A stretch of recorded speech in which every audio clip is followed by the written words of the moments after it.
சங்க இலக்கியம். தமிழ் இலக்கிய வரலாற்றின் பொற்காலம் எது? சங்க காலம். கிமு 2ஆம் நூற்றாண்டு முதல் கிபி 2ஆம் நூற்றாண்டு வரை உள்ள காலகட்டம் எவ்வாறு அழைக்கப்படுகிறது? சங்க காலம். பண்டைய காலத்தில் சங்கம் என்ற சொல்லுக்கு வழங்கும் பொருள் யாது? புலவர்களின் கூட்டம். தமிழிற்கே உரிய இலக்கியங்கள் எவை? சங்க இலக்கியம், அற இலக்கியம், பக்தி இலக்கியம். யாருடைய காலத்தில் சங்க இலக்கியங்கள் பாடப்பட்டன? பச்சீர நந்தியின் ஆட்சி காலத்தில். திணை இலக்கியம் என்று அழைக்கப்படும் இலக்கியம் எது? சங்க இலக்கியம். சான்றோர் செய்யுட்கள் என்று அழைக்கப்படும் இலக்கியம் எது? சங்க இலக்கியம்.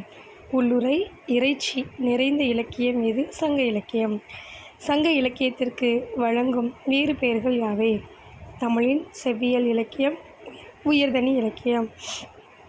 இந்தியாவில் பேச்சு வழக்கில் உள்ள மொழிகளின் இலக்கியங்களுள் மிக பழமையான இலக்கியம் எது? சங்க இலக்கியம். தமிழரின் அடையாளமாக விளங்கும் இலக்கியம் எது? சங்க இலக்கியம். பொருளை சுட்டாமல் அறத்தையும் இன்பத்தையும் கூறும் இலக்கியம் எது? சங்க இலக்கியம்.